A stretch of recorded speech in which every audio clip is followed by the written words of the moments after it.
साड़ी पहने आईने के सामने बैठी मेकअप कर रही थी, तभी अवंतिका वहां आती है। बहू तो मेकअप बाद में कर लेना, पहले चलकर चाय नाश्ते की व्यवस्था कर दे। माँ जी, अपना मेकअप किए बगैर मैं यहाँ से बाहर नहीं निकलूंगी। थोड़े समय लगेगा, इसलिए वेट कर लीजिए, नहीं तो अपने हाथों से चाय नाश्ते की व्यवस्था कर लीजिए। बस कर बहू, कल से मैं तेरी बदतमीजी बर्दाश्त कर रही हूँ।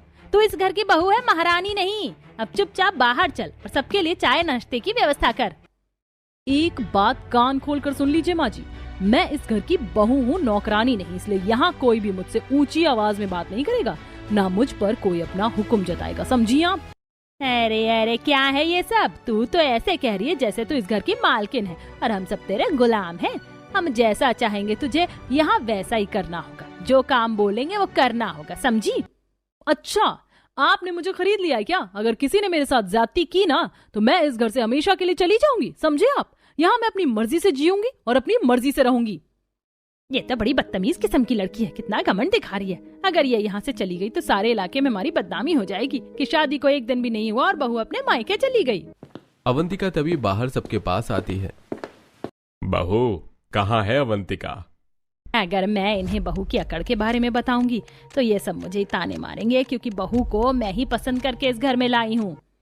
जी, वो बहू के सर में दर्द हो रहा है तो मैंने उसे आराम करने के लिए कहा। चाय नाश्ते की व्यवस्था मैं कर देती हूँ।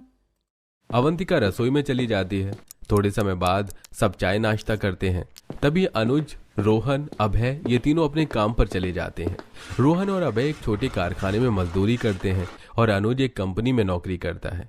1 घंटे बाद सज संवरकर सपना कमरे से बाहर आती है।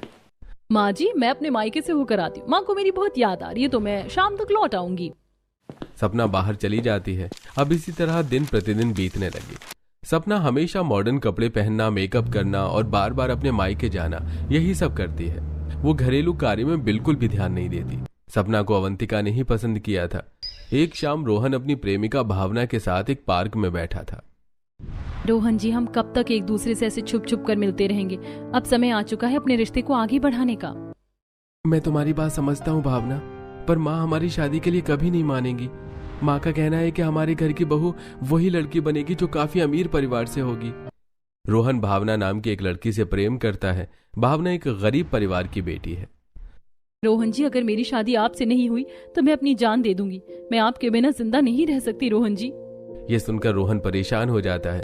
2 दिन बाद अवंतिका और परिवार वाले सभी लिविंग एरिया में बैठे थे। क्या सपना फिर से मायके चली गई? इस सपना का तो कुछ करना होगा। हर एक दिन बाद वो अपने मायके चली जाती है। ससुराल में तो उसका जरा भी मन नहीं लगता। बेटा, चावल के दाने को एक ही बार परखा जाता है। अब कितनी भी